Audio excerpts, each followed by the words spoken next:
Hello. Yes, my earpods are connected. Um, Always looking for something here at Girl and Duck. This time I was looking for this little dinky little tripod. Welcome back. It's really nice to see you. I have been, I don't know, have I been busy? I think I have been, not frantic or anything, but because we don't do frantic here at Girl and Duck. But yeah, I feel like I haven't talked to you for a while, and I've missed being here. Um, but today I thought I would do I'd take you on a little tour of five of my favorite art books that I find super, super inspiring because I really love seeing what everybody else, turns to and how they get inspired and what sort of books and, inform their art practice and whatnot. And I've got a few that you may not have thought of. And I've also got a brand new one that is mad. Like, it is such a great book, and I just really want to share it with you. I want you to see it. So that's what I thought I would do today. Just set this little tripod up over here, and then we'll go through the books together, and I'll show you some pretty pictures. All right? Okay, let's flick everything around. Okay, I'll see if I can do this without knocking the tripod flying. I'm not very well equipped to do this. um, I need one of those big extender things so that I can extend the camera over my head and down onto what I want to show you. But anyway, for now, I'm flying by the seat of my pants. So the first book I wanted to show you was one that you probably don't have and probably won't be able to get because it's a really old one that I picked up in a secondhand bookshop, and it's 100 masterpieces. I love that, masterpieces of Australian landscape painting. So it's from the 70s, this book, but it's absolutely beautiful. I love it. You might as well just call it the Arthur Streeton book because the balance of artists is not very good. There's like pages and pages of Streeton, which of course I don't mind because I loved his work, but there's like only one of Sid Nolan's, and he's one of my absolute favourite painters from the past. But there's only one of his in here. But there's a lot of Streetons. But I just love pouring through this book. I've marked a few things, just looking at the different compositions in particular, and the use of colour, and of course that continual chasing of the light that obsesses lots of painters, but particularly painters in Australia, because the light is so profound. This one is from 1886, and it's by G.B. Nerley. And it's the beach at Port Melbourne from the foreshore in St Kilda in 1886. So those of you who've been to St Kilda recently would know that it don't look nothing like that, but it's just so beautiful. And our house, Elsie, she actually is not from here. She comes from Port Melbourne. She was trucked in to when there was a housing shortage here in the 50s. So she was actually built in Port Melbourne and trucked in to Malden. So there you go. But this one I just love looking at, and I love what they've written here. The colour is dark and subdued as suits the time of day, yet the whole can only be described as colourful. In all his pictures, Nerley is determined to reconcile two opposite tendencies, to keep everything dark and to keep his colour vibrant. So, yeah, anyway, I love that one. And, then this one. I just can't stop looking at this. I just love this painting. This is an Arthur Streeton. It's called Oncoming Storm, Oil on Board. It's in the National Gallery in Melbourne. I haven't been to the National Gallery for ages, like years and years and years, and I need to go and just look at this one again because I adore this painting. I love the composition. I love the light. I just, those big dirty skies that you get in rural Australia, especially in the Wimmera and places like that, and that lonely tree there on the right, and the sheep. I love this painting so much. So that's Arthur Streeton, 1867 to 1943. And this is a Hans Hassen. Again, I just love the light, the composition, the way that you know, that sheep there is kind of in the spotlight. It's like bang. What else have we got here? Oh, this is a Frederick McCubbin. A lot of you would know McCubbin. And the closer you look at the McCubbins, the more there's beautiful hints of human life and things going on. So that's another one that I love. And finally, the only Sid Nolan one that's in here, which is from his Ned Kelly series. And this is Kelly at Stringy Bark Creek, 1966. Look at that. I love his Ned Kelly series, but I love his paintings from the Wimmera, his time in the Wimmera. I think that was during World War II. He was stationed out in the Wimmera for some reason. I don't know. I can't remember the story now. But that's where I come from. And yes, I just love Sidney Nolan's work. So one day I'm going to get a Sidney Nolan book and take you right through lots of his images, but this is another one that just captivates me, and it's the only one in this book. So that's 100 masterpieces of Australian landscape painting, which I picked up for $14 in a second-hand bookshop, and it smells. It smells really musty. Okay, now I want to show you this one. This is Holy Fool by Michael Leunig. Now, a lot of you looking on in the States and places like that may not know of Michael Leunig. He's now passed away just recently in the last few years, but he is just an iconic Australian figure, cartoonist, social commentary, wrote amazing essays, and he was a visual artist as well as a cartoonist. His essays, his writing is, back in the day, I used to actually collect his essays. He used to write an essay sort of once a week for The Age newspaper back in the days when it was a broadsheet. And I had a scrapbook of Michael Leunig essays. I used to cut them out and glue them into this sketchbook because his writing is so beautiful. But this book, Holy Fool, is a collection of his different artworks. And I just want to flick you through here. Oh, I just wanted to read this. I'd actually underlined this years ago, and I just saw it when I was looking back through it just for this video. The artist needs to know how to lose the plot, how to not care and how to not know, and how to actually enjoy that freedom and understand what a blessed, revitalizing state all of that mess can be. So this is called Icon, and it's sandpaper and acrylic on board. He'd used so many different mediums. This is I think it's not Mr. Is it Mr. Curly? Mr. Curly's over on the other page. Sunday Drive, collage and acrylic on canvas. And this is Mr. Curly and his ducks. It's called Curly Car. Oh, it's just so beautiful. I love his work. This one is called Visitation from the Angel. And that is oil on canvas. And then again, there's just, different, this is called Plain Beast, and that's a colograph, which I know nothing about. Is it some kind of lithograph? I don't know, some kind of printing technique, but I love it anyway. This is cool.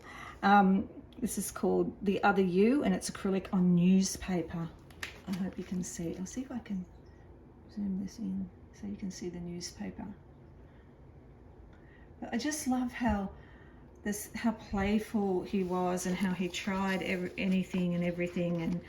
But so this is one of his cartoons called The Kiss, and I think that there's very few Australians you know, who haven't had at some point a Leunig cartoon cut out and stuck on their fridge. And the Kiss was one. This is so beautiful. I think I had this on my fridge for a long time after my marriage fell apart, and I was very fragile through those years. And I don't know, something about this just really spoke to me. There was a sadness and a bittersweetness to this cartoon. Then this one, just called City, and it's ink and watercolor on paper. So again, it just showcases the different styles and different approaches that he used. And the last one I've got here is this one called Her Dead Father, which I think is just so profoundly sad. And that beautiful night, and just shows how that naive style can capture so much emotion. It kind of looks like it might be oil pastels and stuff, but yeah, so, but like the book is just absolutely overflowing with inspiration and you can just spend hours and hours and hours. And then the introduction is also so beautifully written because, as I said, he's such a beautiful writer. So that's Holy Fool, Artworks by Michael Leunig. There's lots of Michael Leunig books out there, especially for those of you who don't know, it could be a rabbit hole for you. Now, this other one that I want to show you. I want to show you this one. So I am a massive, massive fan of Myra Kalman. And this book, My Favourite Things, is one of my prized possessions. I got this in a bookshop in Sydney years and years ago. One of those Kinokuniya, is that what they're called? The Japanese chain store of books. They're all over the world. But there's a really big one in Sydney, and the art section, if you can get in there, God, the art section is just divine. And so I got this one there when I was up in Sydney on a book tour of my own, actually. I had a new kids book out and I was up there tripping around. And okay, anyway, this is, so Myra Kalman, the story behind this, hang on, let me, what was the story? I might have to cut this. She got together with a museum.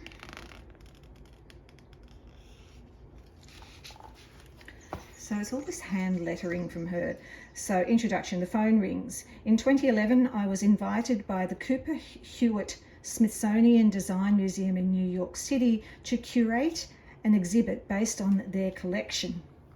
Like a shopper in some great mad department store that housed many centuries worth of objects, I browsed and inspected their archives for a year or so.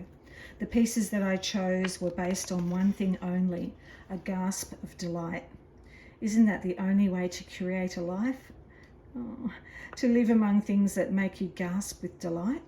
But first, a little bit of background on the person doing the choosing. And then she goes into her background and talks about her life, the life of her ancestors, and whatnot. And some of this is fantastic. This is a family story. My family came from a village in Ballaroo, a collection of shacks on the river Sloosh. One day my mother fell into the river and almost drowned. Her grandfather pulled her out by his beard. From then on, she was afraid of the water. Her sister was a fearless swimmer. She was fearless in general. And then it goes on to talk about, yeah, so this beautiful innocence.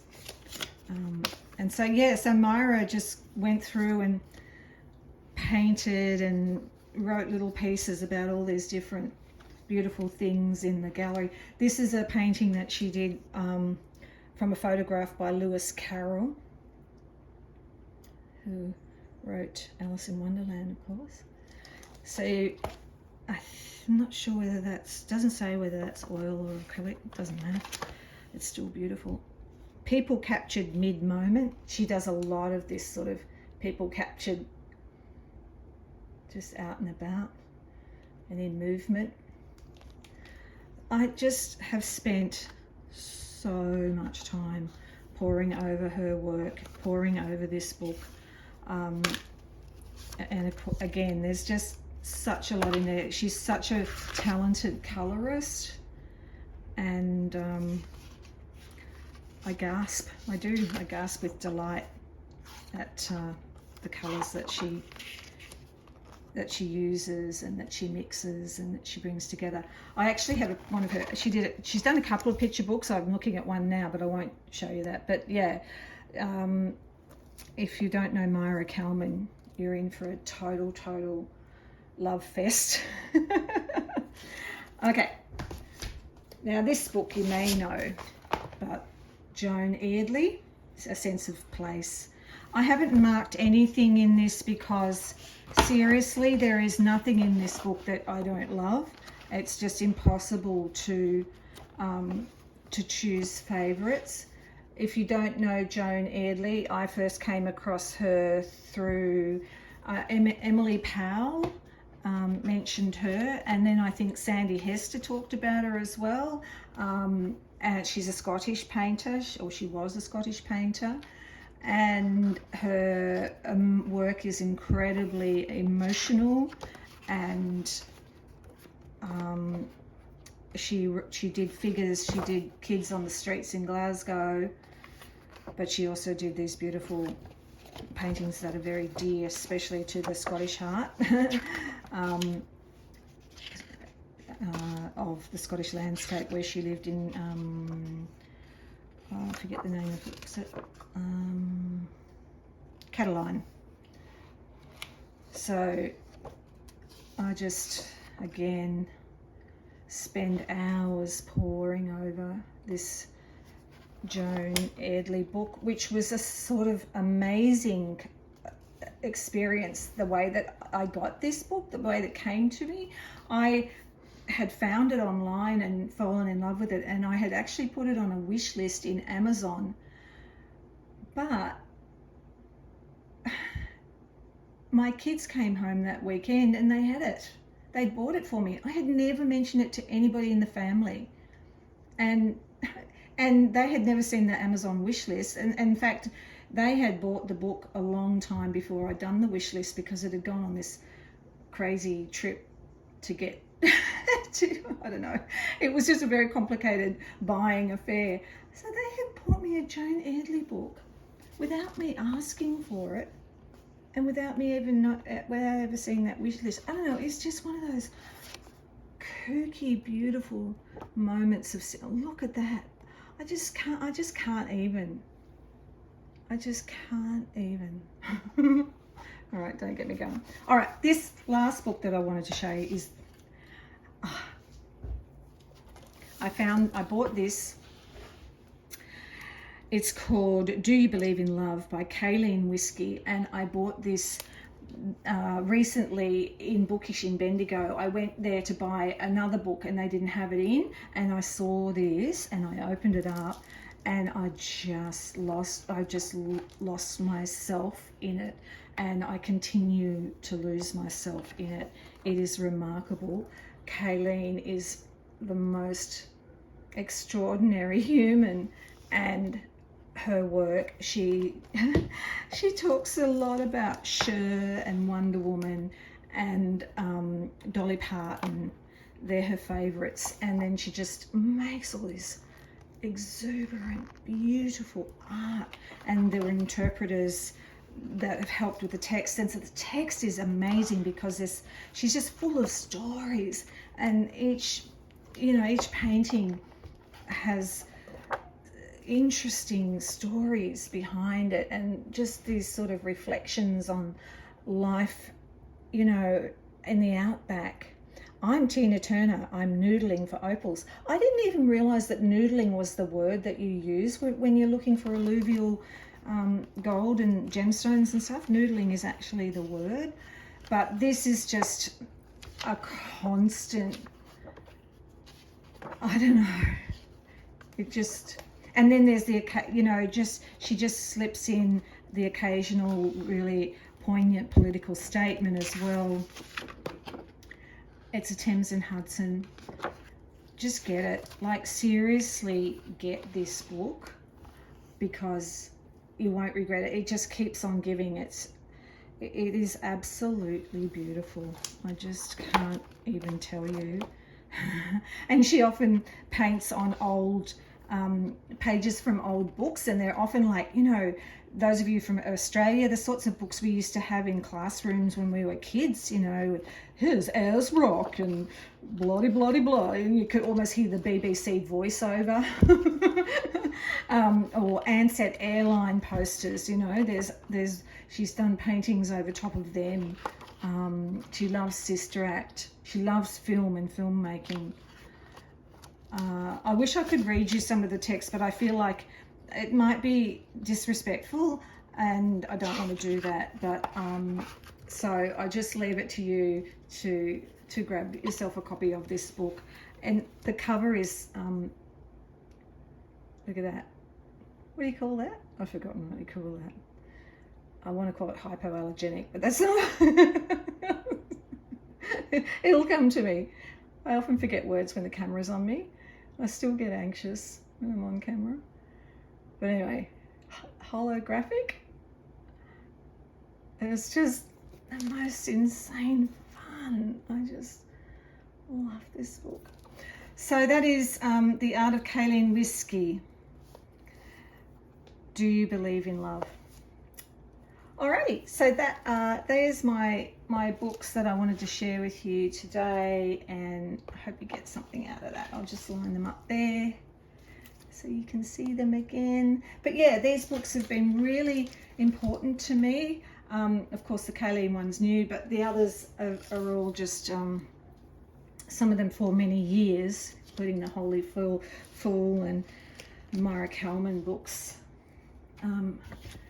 Have really sort of fed me visually and really inspired me to keep going and keep working on my art and keep a hold of the joy and never lose that, art should be fun. If anything in this world, art should be fun. So I'm going to say goodbye now. Thanks for watching. I'll see you again soon. Bye.